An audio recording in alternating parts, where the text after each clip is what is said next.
ya, sekte dalam agama. Jadi sebenarnya ada istilah sekte, ada istilah aliran, ada istilah metode. Dan eh, ada satu kata juga yang namanya school. School itu kayak sekolah kok.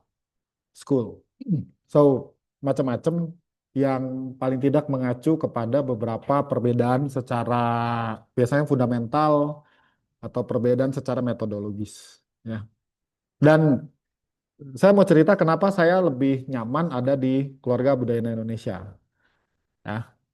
Karena dulu waktu saya SMA, sekitar kelas 3 kalau tidak salah, kami dan saya dan beberapa kawan itu pergi ke salah satu wihara. Oke.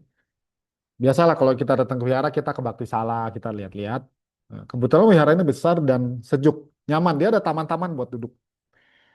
Setelah saya selesai keliling-keliling, saya duduk dan masih kan kalau kita ingat sesuatu kan nggak vivid ya, kayak cuma terbayang-bayang ya. Dan tiba-tiba teman saya tuh udah lagi berantem, tapi bukan berantem fisik ya, bukan berantem fisik, tapi mereka bergulat dengan kata-kata dan salah satu kata yang saya ingat sekali, teman saya tanya, apa yang kamu maksud dengan agama Buddha murni? Dan kalimat ini terus mengiang di kepala saya, apa khususnya ketika kita bicara tentang topik hari ini. Gitu. Apa yang kamu maksud dengan agama Buddha murni? Sekian tahun berlalu sampai hari ini, mungkin kejadiannya sudah lebih dari 25 tahun. Akhirnya saya mulai punya sedikit pencerahan. Begini, kita mulai dulu dengan sedikit pengulangan ya, karena saya terus terang saya nggak tahu saya udah pernah ngomong apa aja dan mungkin Anda pernah belajar apa aja saya juga tidak paham, tidak bisa saya ketahui. Kalau kita lihat Palembang, Palembang kaya dengan kelenteng-kelenteng besar ya. Sebelah kita itu besar tuh, ya, bukan cuman sebelah ya. Kayaknya di beberapa titik di kota Palembang ada banyak tempat ibadah orang Tionghoa ya, betul ya. Ya, makanya suku Tionghoa ini ada di mana-mana, ada di mana-mana dan sadar tidak, Anda amati apa tidak, eh, kemanapun suku Tionghoa gitu berada di sebuah peradaban baru, itu mereka punya komunitasnya kan. Terus di komunitasnya ada apa? Ada tempat ibadahnya ya. Terus kemudian mereka masih mempertahankan kultur dan budayanya tidak. Itu. Nah, termasuk juga kita tahu bahwa suku Tionghoa, terus mereka juga sampai gitu di Indonesia. Dan tentu mereka bangun budayanya juga, peradabannya juga, termasuk sistem religinya. Dari sana ada peninggalan yang bentuknya rumah ibadah. Oke. Dan kita juga belajar sejarah bahwa agama Buddha pernah tumbuh dan berjaya di Nusantara. Sampai akhirnya sirna. Gitu. Agama Buddhanya sirna, tetapi suku budaya Tionghoanya kan tidak. Dan tapi sekali lagi saya tidak menyatakan bahwa kalau Buddha, Tionghoa enggak ya. Tapi kan fenomenanya seperti itu.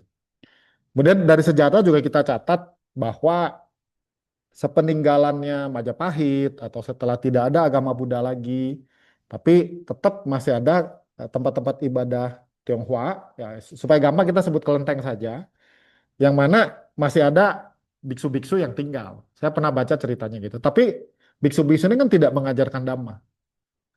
Oke, budayanya masih ada. Makanya ketika kita pertama kali lihat, kalau kita kembali ke catatan sejarah kehidupannya Asin Jinarah kita, beliau juga dalam perjalanannya bersentuhan dengan tempat ibadah Tionghoa ini, kelenteng ini. Waktu Yang Mulia Naradatera datang ke Indonesia tahun 1923, Biku Theravada Thailand, maaf, Sri Lanka yang datang ke Indonesia, tentu Bante Narada tidak berkeliling, tidak berceramah di wihara-wihara yang seperti sekarang kan. Pasti ngumpulnya di mana? Ya, kelenteng-kelenteng seperti itu. Gitu. Dan kita tahu bahwa sampai hari ini pun, ada wihara-wihara yang sebelahnya adalah kelenteng, sebelahnya adalah tempat ibadah.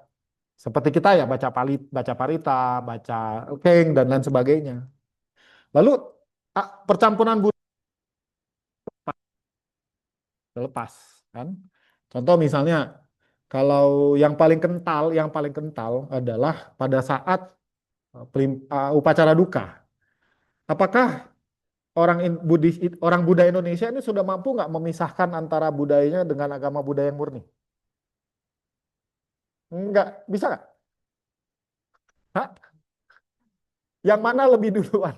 Maaf, yang mana lebih ceritanya lebih diutamakan? Budaya kan? Budaya ya, bukan? Ya, selama itu tidak bertentangan dengan Buddha Dharma kan masih masih oke lah ya. Selama pada saat misalnya meskipun saya juga paham beberapa budaya bukan budaya beberapa orang yang masih kental budayanya ketika persembahan itu masih ada makhluk hidupnya. Kalau Anda yang sudah belajar Dhamma itu sudah tidak lagi ataupun masih ada pun itu Pak saya yakin ada penolakan nih. Tapi keluarga besar nggak mau. Tapi Anda sebagai orang Buddha yang sudah belajar Dhamma, Anda pahami gitu. Kalau berdasarkan Kutta Danta Sutta, Sutta tentang persembahan pengorbanan, Anda sudah tidak pakai. Tapi keluarga besarnya masih masih oke. Gua kayak ikutan ya, gitu kan? Istilahnya gitu kan ya. Nah, inilah yang kemudian menjadi satu perdebatan. Apakah mungkin, atau maksudnya gini, apa sih disebut sebagai keyakinan bahwa agama Buddha murni adalah suatu gagasan, upaya untuk benar-benar memisahkan antara tradisi budaya dengan Buddha Dharma. Berhasil nggak? Ayo, kira-kira nih dari pengamatan kita, sukses nggak? Nggak sukses. Betul? Bahkan kalau kita bilang ya, salah satu negara dengan mayoritas penduduk beragama Buddha pun, apakah mereka sungguh-sungguh menerapkan secara murni? Ini pun sulit dijawab dengan bulat gitu. Ya, karena yang namanya bukan gesekan ya, pertemuan antar tradisi dan budaya dengan agama itu nggak bisa nggak bisa dibedakan, nggak bisa dihilangkan. Kedua, definisi murni ini adalah benar-benar berbasis Tripitaka Pali saja. Nah, ini menarik karena memang ada tradisi Buddhis tertentu yang memang mereka hanya berpegang kepada kanon Pali, kanon Pali. Nah, pegangan kepada kanon Pali inilah yang kemudian didefinisikan sebagai agama Buddha secara murni. Nah, pertanyaannya, kalau kita mau baca-baca sutta lebih mendalam, itu ada beberapa petikan-petikan di Tripitaka, bukan Buddha yang ngomong. Gitu. Bahkan bukan Buddha yang bicara. Contoh ya, yang paling sering Anda dengar nih, saya yakin Anda pernah dengar tentang karma, ya, yang mana karma ini setiap orang akan mendapat balasannya. Gitu. Ini karena saya spontan, saya nggak bisa tunjukin sutanya. Tetapi kalau Anda baca kulik-kulik lagi, itu bukan pernyataan Buddha. Nah, kenapa bisa masuk ke dalam? Itu yang menarik kalau kita kaji. Oke ya. Jadi persoalannya adalah ketika kita bicara tentang agama Buddha secara murni, ada dua definisi nih ya. Satu adalah hanya berbasis kanon Pali tok, kanon Pali saja. Selain Pali itu tidak dianggap sebagai sebuah pedoman, ada anggapan seperti itu. Kedua adalah upaya untuk memisahkan antara tradisi dan Buddha Dharma. Yang kalau kita amati, does it work? Jawabannya adalah tidak. Contoh nih paling gampang. Paling gampang contoh gini. Waktu yang di sini siapa yang melangsungkan pemberkatan perkawinannya di Wihara Dharma Kirti? Ya, udah ya. Udah ya. Nah, dulu kan belum nih. Ya, dulu kan belum, sekarang udah benar. Emang Buddha ngajarin pemberkatan perkawinan? Nih, emang Buddha menjelaskan itu. Nanti masuknya berdua ya. Habis itu baca baca apa? Masih ingat? Pendupaan. Habis baca pendupaan baca nama Karagata, Namaskara, baca Pancasila, Tisara dan sebagainya. Ada nggak sih? Nggak ada kan? Yang bikin siapa? Ada habis. Sorry. So that's just the fact. Jadi pencampuran antara ini adalah sulit. Itu sebagai pengantar, di hari ini kita bicara tentang wawasan budayana. Ini mirip sih, kemarin jujur aja, maksudnya uh, waktu Dharmendra bawa cerita Buddha sekte apa, beliau sempat tanya, kalau Moming nanti ngisi wawasan budayana apa? Takutnya tabrakan. Nah, kebetulan saat itu saya Mohon maaf ya Darmendra, saya kurang terampil untuk menanggapi. Tapi itu kan udah lama.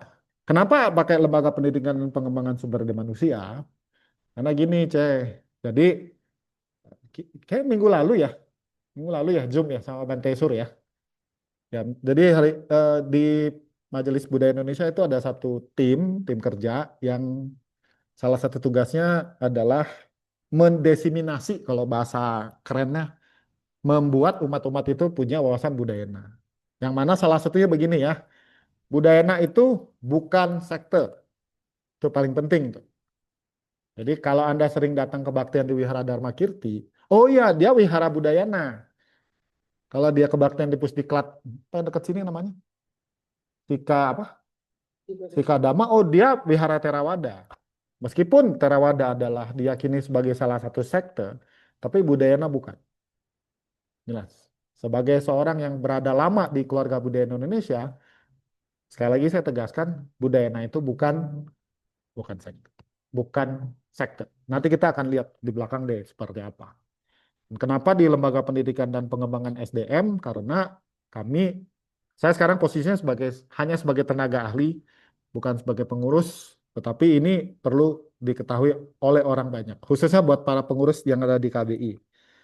Ya, kita mulai dari fenomena kecerdasan majemuk. Majemuk itu artinya banyak, kecerdasan majemuk.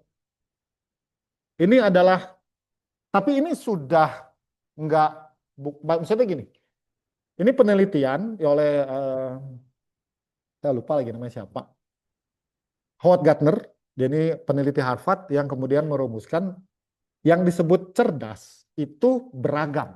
Majemuknya artinya beragam, bukan cuma satu dua hal. Dan kemudian disimpulkan bahwa manusia paling tidak itu punya kecerdasan yang disebut visual. Kecerdasan visual. Perhatiin nggak kenapa kalau fotografer motret sama kita motret beda? Suka nggak kalau misalnya ke bandara, ke airport, suka ada pameran foto? Dia cuma foto gedung, foto ini kok bagus ya. Terus kita, gampang kita foto, cetrek. Ih, boyong. Kenapa? Karena kita tidak punya gagasan visualnya. Saya dulu sempat hobi motret juga, nggak ada hasil. Ini saya berhenti ketika kameranya dicolong. Dua ini. Oke, so dari sini kita bisa lihat linguis bahasa. Kecerdasan secara bahasa, kalau interpersonal adalah kecerdasan antar manusia. Ini ada intra itu kan in ya. Lalu ada kecerdasan matematis, ada kecerdasan musikal, ada kecerdasan kinestetik, dan ada kecerdasan naturalistik. Artinya begini, kalau dari sini kita bisa simpulkan, manusia itu beragam. Dilihat dari dia cerdasnya di mana. Oke, saya misalnya, saya nggak mau pakai orang sebagai contoh. Yang jelas, saya tidak matematis. Saya tidak matematis. Dalam pengertian, saya tidak menyenangi angka. Satu-satunya angka yang saya suka itu cuma di angka saldo saya. Yang saya juga tahu kalau nolnya bertambah satu, berarti kebahagiaan saya bertambah satu. Kalau nolnya kurang, berarti masalah bertambah satu. Satu. Lalu interpersonal lah, ini personal tuh orang. Ada orang-orang yang sanggup mampu menjalin hubungan baik dengan banyak orang. Hobi ketemu, macam-macam ya. Katanya sih, ini cocoknya kalau kerja itu marketing, PR, gitu. Bisa relate sama orang. Tapi ada orang yang nggak suka. Dia lebih nyaman dengan dirinya sendiri. Saya juga nggak tahu kenapa dia jadiin kecerdasan. Kemudian ada music. Ada orang-orang yang kalau belajar musik cepet. Nah ini ketahuan nih kalau pergi karaoke sama dia. Ya, jadi orang-orang yang cerdas paling tidak dia tune in sama nada cepet. Terus kalau nyanyi nggak fales, cepet gitu ya. Atau main musik, saya bisa main musik. Ya kecil aja lah kalau cuman C A minor F G bisa lah. Tapi saya nggak tekunin sebenarnya. Lalu ada kecerdasan kinestetik. Ini urusannya sama apa?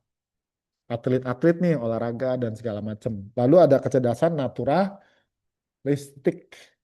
Ini disebut sebagai teori kecerdasan majemuk. Makanya apa nanti korelasinya apa nih kalau buat so-called parenting? Jadi kalau kita sudah tahu anak didik kita, Anda juga tahu kuatnya di mana, berarti itu yang Aku nih, ada satu pertanyaan kritis. Kalau anak Anda jago bahasa Inggris dan lemah matematika, Anda lesin apa? Saya ulang ya, kalau anaknya jago bahasa Inggris, udah mulai ada bakat, lalu dia lemah matematika, sebaiknya ada dia di lesin yang mana supaya lebih kuat? Bahasa Inggris, betul. Biar master sekalian.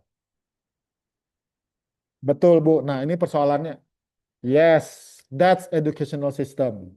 Makanya saya sebagai tenaga pendidik, saya sadar betul bahwa mahasiswa saya tidak semuanya itu cakap bahasa Inggris. Sehingga kadang-kadang ada murid-murid yang begitu masuk kelas, kita kasih tugas satu dua udah ketawa. Dia nggak akan selamat, nggak terus terang nggak akan bisa jadi sarjana. Karena kan kalau dia tidak lulus satu mata kuliah saya yang bobotnya cuma 2 SKS, nggak lulus, tergenapi nggak bobot SKS-nya? Misalnya syarat lulus S1 itu 144. 2 SKS bahasa Inggris itu berarti dia cuma total 142. Bisa nyangkut 2 SKS loh di mata kuliah saya. Makanya kami kadang-kadang dengan beberapa dosen bahasa Inggris itu suka menggunakan welas asih, kasih sayang. Kita suka bilang, jangan sampai anak ini dia memang cakapnya di bidang yang lain, computer science misalnya, ya bahasa Inggris dia agak terbatas. Ya udah, yang penting lu nggak A lah, titik gitu aja. Setuju nggak? Karena setiap orang pasti dia terbatas. Ya, masing-masing punya kelebihan. Ini kenapa ini? Ya. Dan ini juga yang membuat, ini saya coba kaitkan dengan pengalaman. Bapak Ibu, kalau kita ngambil gambar ini cerita Buddha mengajarkan Dhamma kepada siapa? Tahu nggak? Bisa tebak nggak? Ini seorang biku yang diajak jalan-jalan ke alam surga. Ayo, bikunya sepupunya Buddha, namanya Nanda. Nanda, Nanda, bukan Ananda ya, beda. Ini Nanda dan Ananda beda. Nanda ini menjelang mau merit jadi biku. Galau nggak lu? Dan dia akan menikah dengan putri paling cantik. Ya, ya kan semua ikut jadi biku, dia jadi biku. Dia gelisah, lalu dia pengen lepas jubah. Lalu Buddha ajak dia jalan-jalan ke alam dewa. Ketemu dewi-dewi yang kalau bahasa Jermannya cincin aneh sui. Lalu Buddha janjiin, kalau kamu rajin berlatih, nanti dewi-dewi ini bisa jadi milik kamu. Semangat dia latihan meditasi. Tapi motivasinya adalah mau dapat dia dicela para biku yang lain. Kemudian dengan tekad kuat berlatih, lalu mencapai tingkat kesucian tertinggi, nafsunya pun padam. Gitu ya. Kalau kita berujuk ke sutta ini, mungkin pernah dengar perumpamaan tentang bunga teratai. Nah ini detailnya ada di sutta ini. Para biku, 4 jenis orang ditemukan di dunia ini. Coba nanti ada kira-kira yang mana ya. Satu, yang memahami seketika. Sering ya baca teks, Buddha ketemu biku ini, ketemu ini. Cuman ngomong 4 syair, 2 syair, 1 syair. Dia pun mencapai sotapanya, maga, sotapanya, pala. Kita baca Tripitaka, berjilid-jilid, sampai mana sudah. Ya. Yang jelas kita berarti bukan yang memahami seketika. 2, yang memahami setelah penjelasan terperinci. 3, yang membutuhkan pendidikan. Dan yang hanya belajar dengan menghafal. Ya, tolong jangan lihat dulu secara literal. Ini untuk menunjukkan bahwa tiap orang kecerdasannya beda-beda. Ya, makanya karena kecerdasannya beda-beda, ketertarikannya beda-beda, yang tidak heran bahwa kemudian akan ada perbedaan-perbedaan di dalam cara mengajar. Lalu kalau kita baca di Kewada Sutta dan Sanggarawa Sutta, oh ya, by the way saya akan bilang, kalau kita mengulik-ngulik Tripitaka, baca gitu, kita akan banyak menemukan yang mirip kok. Isinya sama persis, Pak. Isinya sama persis. Di sini Buddha menjelaskan tentang 3 jenis kesaktian. Kesaktian pertama adalah apa? Batin nih. Jadi keajaiban batin, kekuatan batin tembus tembok, terbang, dan lain sebagainya. Ibu bapak bisa capai kok. Saya juga pengen sih, soalnya capek terbang ke Palembang. Atau pokoknya itulah kekuatan batin. Kekuatan batin, kekuatan fisik, kemudian keajaiban telepati, bisa baca pikiran, dan lain sebagainya. Yang berikutnya adalah keajaiban instruksi. Nah, kemampuan untuk bisa mengajarkan dhamma sesuai dengan kapasitas orang tersebut. Kayak hari ini nih, saya hanya bisa membaca dari wajah ibu bapak. Kalau wajah-wajahnya sudah mulai gini, ya dahi sedikit mengkerut, kepala sudah mulai ke bawah, nah itu artinya Anda sudah mulai stres. Tapi kalau masih lihat saya, masih senyum-senyum, berarti masih bahagia. Tapi saya nggak bisa baca pikiran ibu bapak, masih belum sanggup ke sana. Tapi itulah perbedaan saya dengan Buddha ya. Oke, baik. Bagian pengantar ini ingat saya ulang ya. Saya akan selalu rangkum. Itu cara saya berbagi. Satu, manusia kecerdasannya majemuk. Jelas ya. Nah, makanya buat calon orang tua atau para mau mulai punya anak, bisa diperhatiin anak ini kapasitas kecerdasannya di mana. Saya termasuk anak yang beruntung karena ibu bapak saya tidak paham anak yang pinter apa. Yang penting anaknya suka, udah. Lu suka bahasa Inggris, lu belajar. Lu suka volley, lu belajar. Lu suka taekwondo, belajar. Semua boleh. Nggak ada. Saya termasuk anak yang beruntung karena tidak dibebani harus jadi ini, jadi itu. Nggak. Akibatnya saya tekuni. Nah, jadilah diri saya yang sekarang. Ya. Kemudian juga lihat kita bisa mengamati bahwa tiap orang tuh cara belajarnya beda-beda, kecerdasannya beda-beda ya. Makanya agama Buddha punya banyak ragam.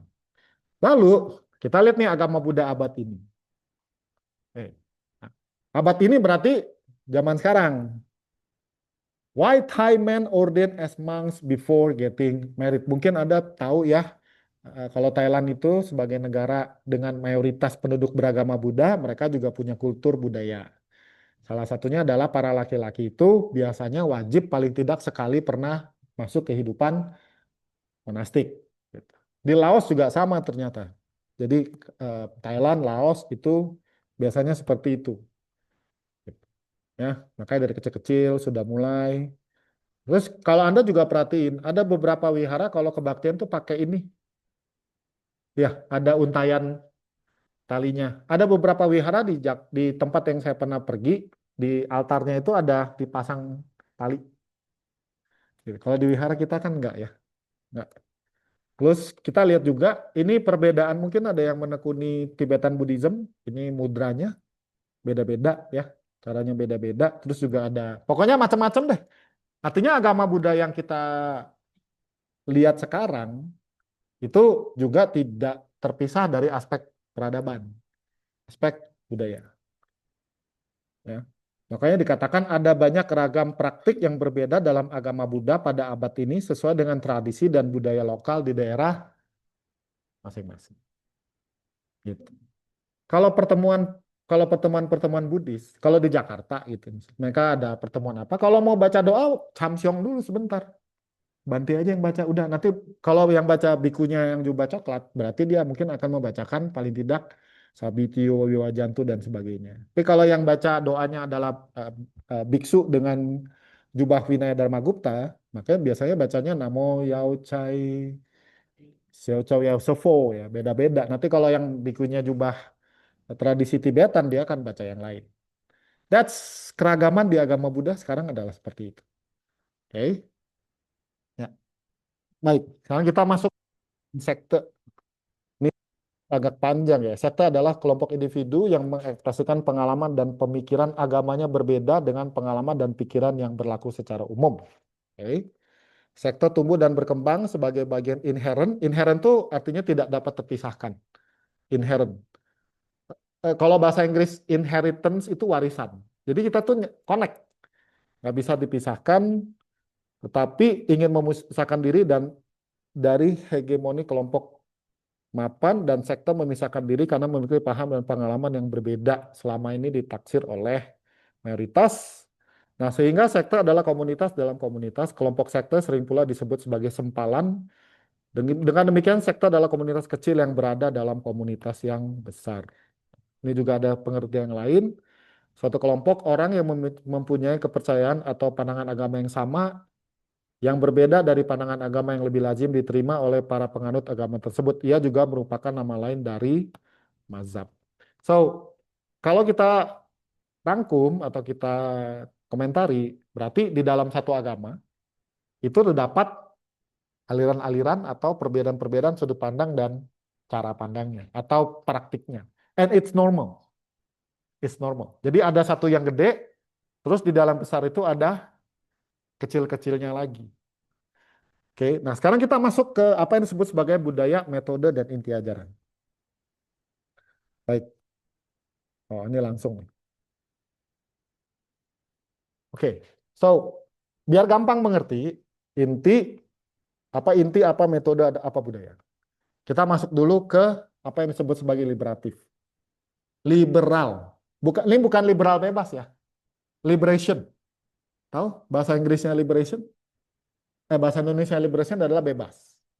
Pembebasan kalau dalam bahasa Buddhis adalah bebas dari duka. Oke, tentu teman-teman, saya pikir karena agama di dunia beragam, ada juga kita juga belajar ya bahwa ada agama yang tujuannya adalah bebas dari kelahiran di alam rendah.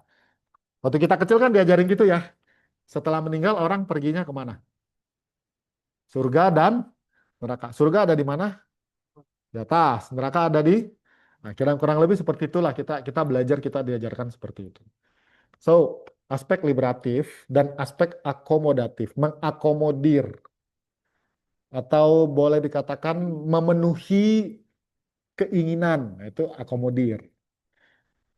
Contoh paling gampang begini, ini paling saya sering contohkan. Tadi pagi juga saya contohkan di bawah, tapi di sini akan lebih detail.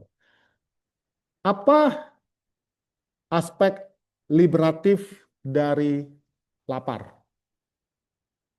Oke, lapar duka ya. Oke, duka.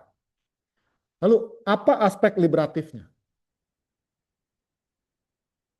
Lapar berarti lawannya kenyang. Itu kan inti dari makan kan? Betul tidak? Inti nih, inti dari makan adalah kenyang. Itu dulu nih. Anggap aja kita mau makan apa yang gampang sih, banyak anak muda, saya pikir paling tidak mereka bisa masak mie instan ya. Ya, paling tidak nah, adik-adik yang belasan tahun yang sudah bisa nyalain kompor, paling tidak harus punya skill bisa masak mie instan. Kalau mama nggak ada, duit GoPay habis, di rumah ada gas, ada air, ada apa sih? Ada mie, ada panci, ada kuali, itu skill supaya bebas dari lapar, bebas dari duka itu. Oke? Sekarang kita lihat. Ternyata cara masaknya itu bisa beda-beda loh. Contoh nih ya, contoh. Kalau di Jakarta ada beberapa warkop, warung kopi, yang kalau kita pesan mie goreng, dia akan tanya, mau digoreng lagi nggak? Di Palembang ada nggak? Jadi di Indomie gorengnya udah ditiris, terus dia taruh di apa namanya? Kuali lagi, ditumis lagi, ya.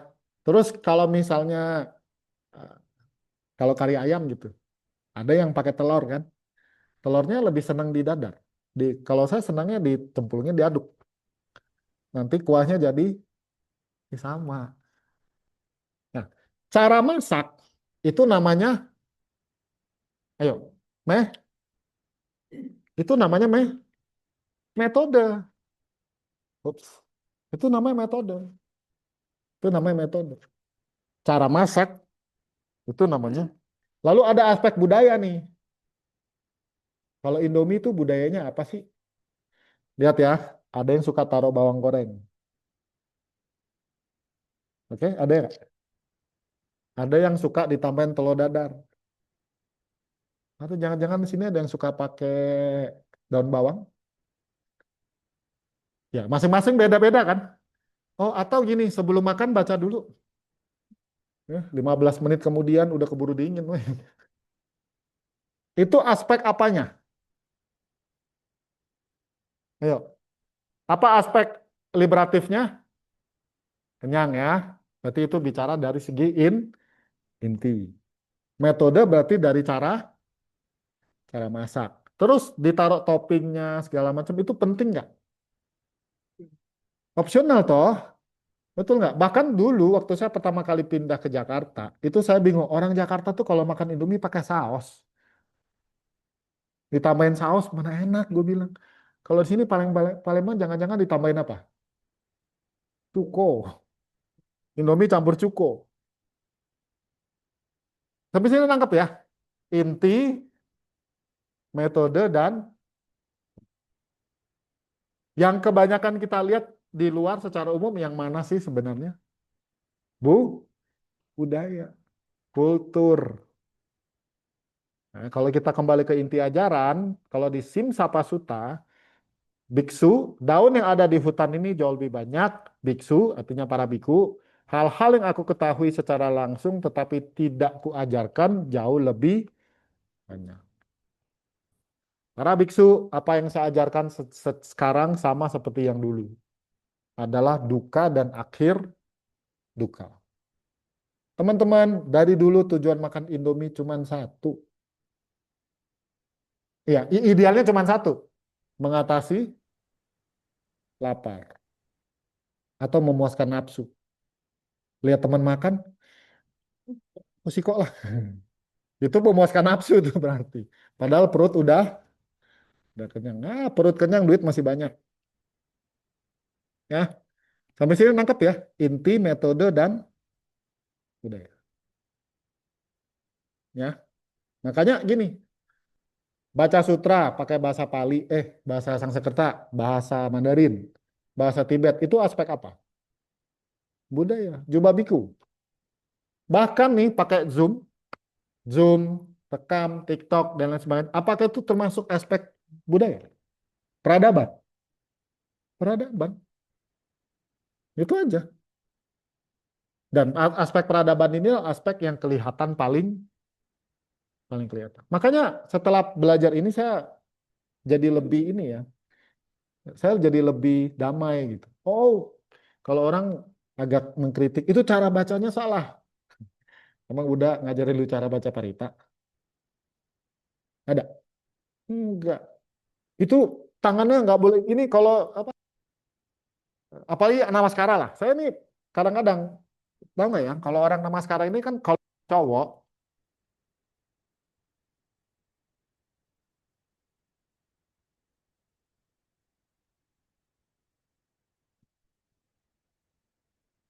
terus lu salah. Salah di mana? Betul? Tapi saya jangan jangan ikut saya ya. Nanti Anda sesat. Kalau orang bilang salah, salahnya di mana? Karena itu cuma aspek budaya saja. Tapi ingat juga, nah, kalau jalan-jalan ke mall mana sih yang paling gede di sini? PIM, PIM ya. Nah, kalau jalan-jalan ke PIM, jangan pakai sendal sama jangan pakai piyama. Kita bilang itu kan cuma aspek budaya. Iya, lu dibilang sinting. Tetap ya ada hal-hal yang kita bisa agak kritis kok. Tapi tentu juga ada hal-hal yang kita juga perlu bijak. Saya pernah sekali loh. Saya tuh memang orangnya terlalu cuek. Jadi saya waktu itu di Medan, mall paling mewah itu namanya Sun Plaza. Sun Plaza. Sebelum sekarang ada namanya Center Point. Saya tuh memang bakatnya pemberontak. Anda bisa tahu ya, bakatnya pemberontak, bakatnya kreatif. Saya tuh pernah jalan ke Sun Plaza itu pakai sarung. Tapi nggak sebagus ini. Benar-benar kayak orang habis keluar sunat. Terus gue pakai sandal jepit. Bayangin, sepanjang Anda jalan, itu seingat saya tuh hampir semua orang ini. Satu, gue Cina. Gue Cina kan masih sipit kan. Ini Kiaoseng ya. Wanakia. Tapi iya bin. Iya Bakcio Sekai. Ini Jerman saya udah mulai berantakan kan. Ya, cuek sih boleh, tetapi harus tahu aspek ya. Misalnya saya pernah waktu jalan-jalan ke Bangka dulu acara Sekber PVBI saya apa? Oh kok kita ke pantai kok. Itu saya belum ganti baju. Gua bayangin ke pantai gue pakai jas, pakai celana bahan, pakai kemeja gue pakai jas. Kok nggak? gue bilang ya kan kita belum balik. Gue foto, gue nggak salah kok pakai jas, gue nggak punya baju. So, aspek budaya peradaban tentu bukan berarti kita cuek, langgar, enggak. Itu hal tertentu ya.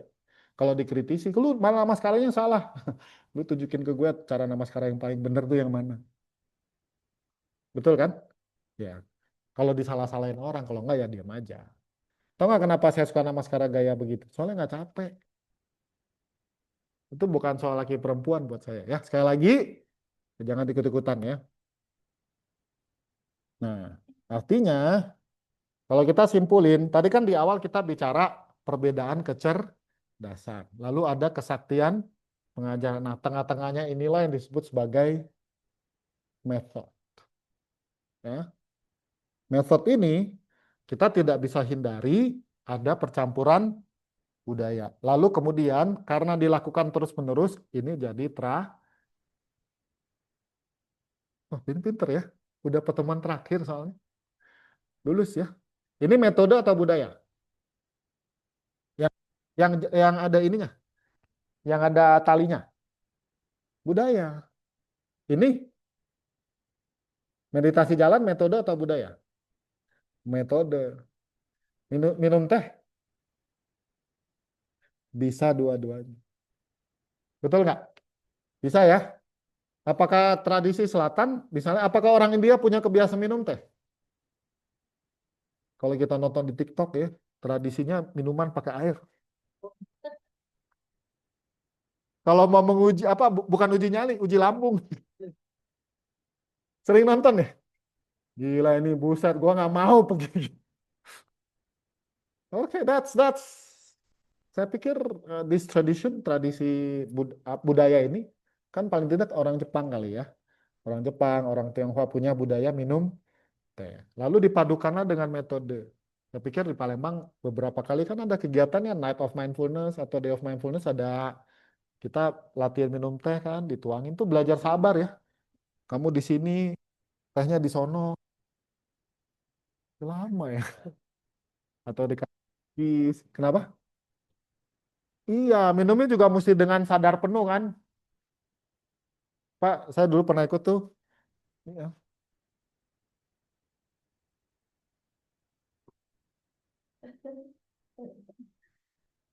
hening kan. Berarti itu budaya yang kemudian bisa disanding. Atau gini deh, itu adalah sebuah peradaban yang kemudian bisa dipadukan dengan metode. Kan selama meditasi minum teh, bau kongko kan. Ya. Setelah selesai baru ya, nah lebih seperti itu. Inti metode budaya, oke. Makanya udana seperti samudra raya yang hanya mempunyai satu rasa, yaitu rasa garam. Demikian pula Dharma hanya mempunyai satu rasa, yaitu rasa kebebasan. Ya. Ini mungkin seperti Indomie yang hanya punya satu rasa. Enggak lah, Indomie banyak rasa. Tapi intinya ketika kita selesai mengonsumsi makanan, apa rasanya? Kenyang. Kenyang itu rasanya seperti apa? Apakah kita punya kata-kata untuk mendefinisikan kenyang? Enggak. Tapi kita tahu, oh ini loh kenyang.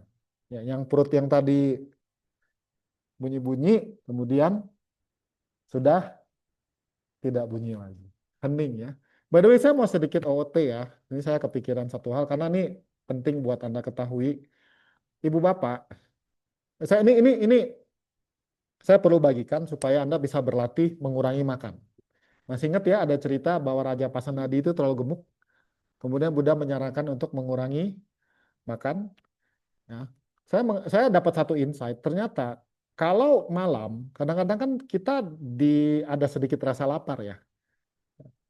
Kalau saya alami itu kayak sedikit bunyi, terus perasa agak lapar. Ternyata itu bisa diabaikan. Diabaikan. Nggak masalah karena nanti kalau kekurangan energinya tuh, kata teman saya yang belajar cara hidup sehat, itu nanti diambil dari lemak kok. Jadi Anda yang cadangan lemaknya banyak, nggak apa-apa, enak. Itu jadi diolah jadi energi. Saya bilang, gua makan kalau gua lemes. Nah, iya, kalau lemes berarti glukosanya kurang. Itu tubuh kekurangan energi. Nah, itu koko boleh makan. Itu saya praktekin. Ya, akhirnya ya saya bersyukur ya, udah hampir 18 tahun ini saya jarang makan malam. Jarang. Dan itu ternyata bagus. Bagus buat kesehatan dan bagus buat kantong.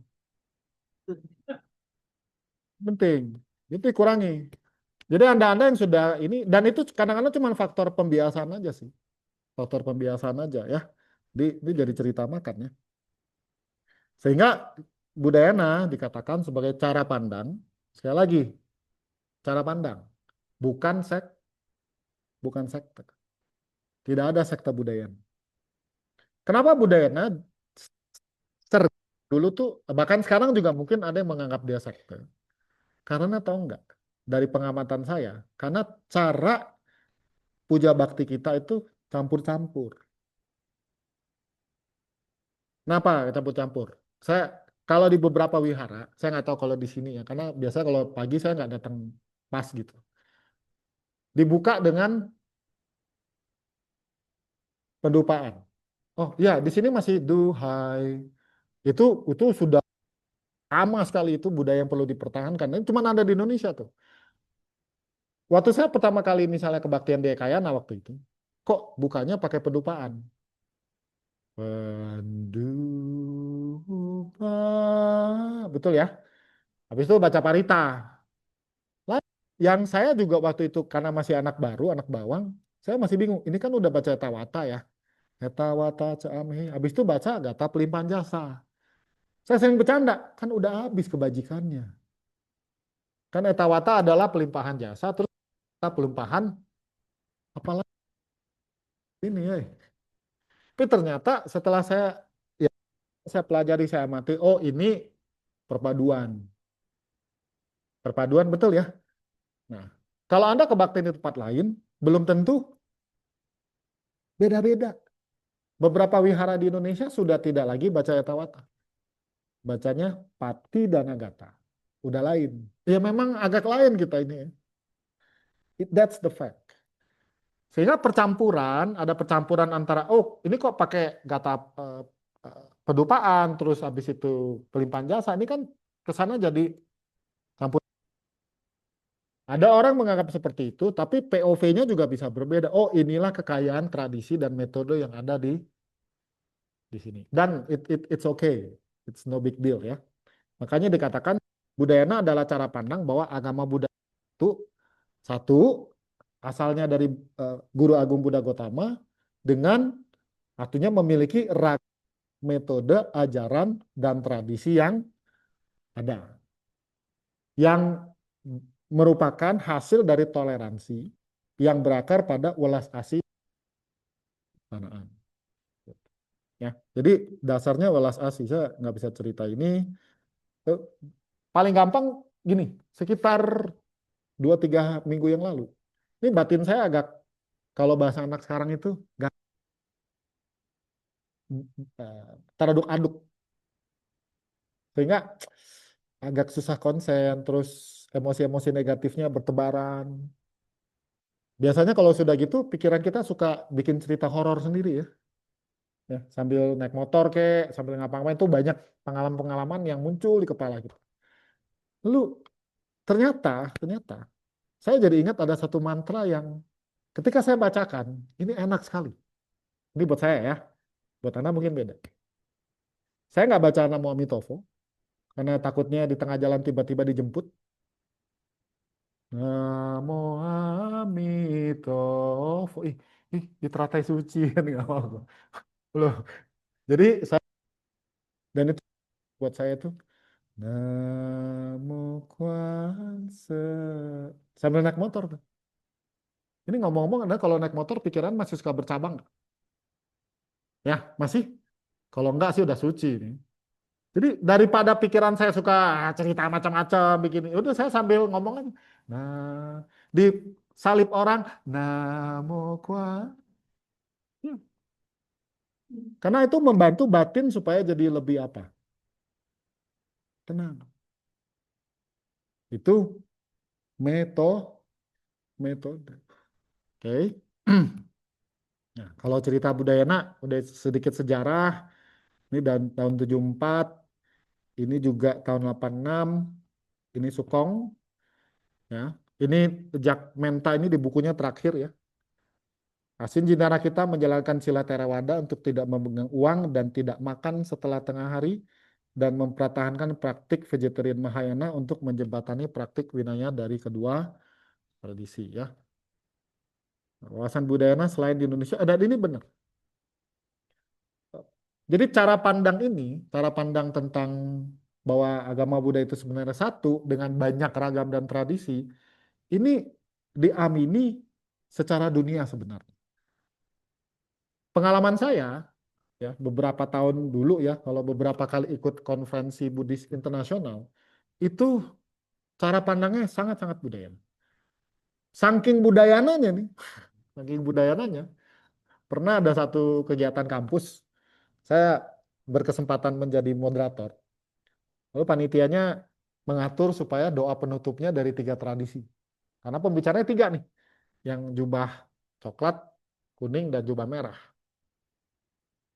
Yang pertama jubah bantainya baca Pali dulu, baca Pali. Habis itu satu biksu dengan jubah Winaya Dharma Guptanya baca sutra. Tahu nggak apa yang dilakukan oleh biksu yang jubah merah? Saya kaget. Dia nggak baca apa-apa. Dia bilang nggak perlu sama aja. Actually no need. Basically it's the same. It's just a matter of language. Okay, basically already gitu. Keren juga nih Tante. Gue bilang. Karena yang membedakan apanya? Aspek bahasa. Intinya kan apa pelimpahan jasa, berbagi jasa kebajikan, mau pakai bahasa Pali, pakai bahasa Sanskerta, pakai Mandarin kan nggak perlu lagi ceritanya gini. Biar lengkap. Pakai Pali, Mandarin atau Sanskerta, satu lagi pakai bahasa Tibet. Karena ini beliau Rinpoche yang berbasis Tibetan tradition kan.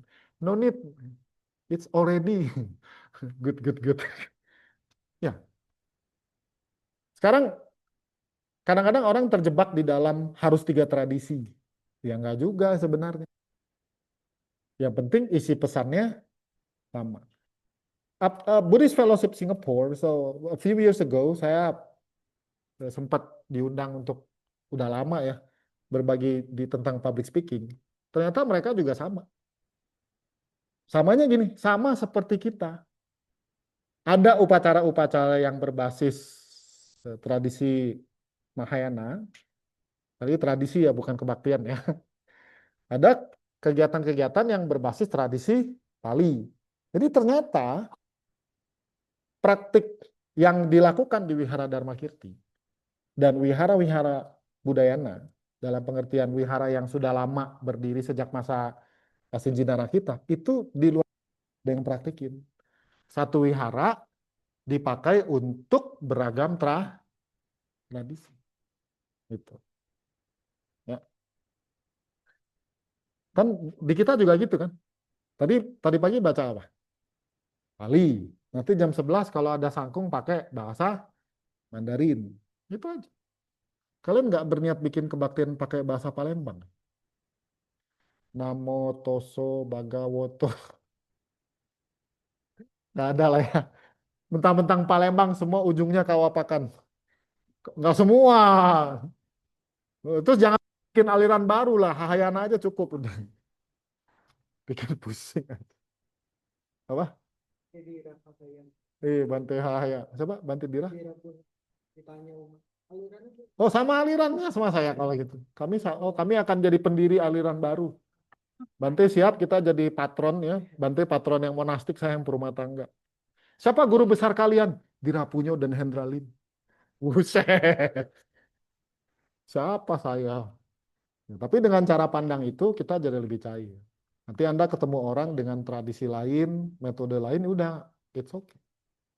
Nah, nanti kalau di breakdown, artinya kalau kita kulitin ke dalam, basically sama. Karena saya lahirnya di Budayana, dan salah satu kecerdasan saya bahasa, plus bahasa Inggris, Saya punya kesempatan itu nerjemahin 3 buku dari Yayasan Penerbit Karania yang topiknya itu meditasi.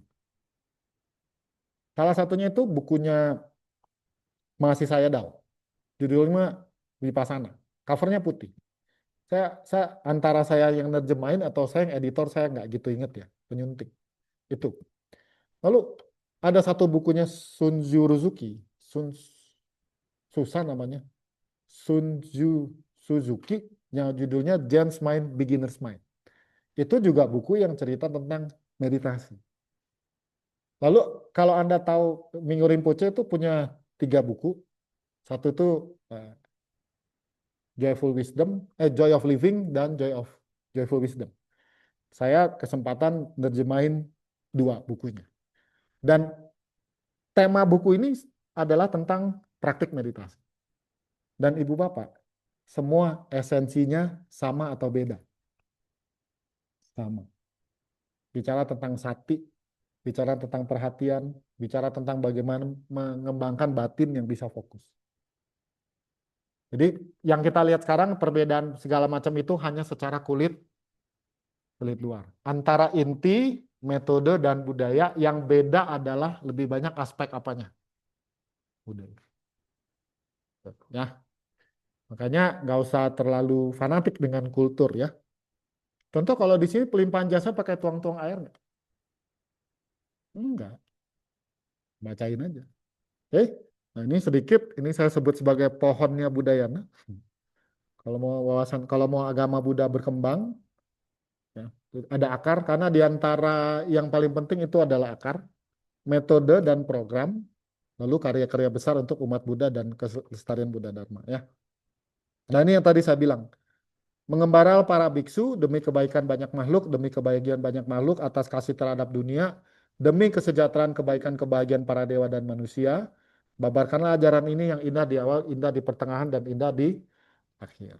So that's the message from the Buddha. Makanya Sukong pernah ditanya kan di salah satu wawancara, kamu ini sekte apa? Karena jubahnya agak lain. Sukongnya jawab, saya hanyalah seorang pelayan Buddha Dasa. Oke.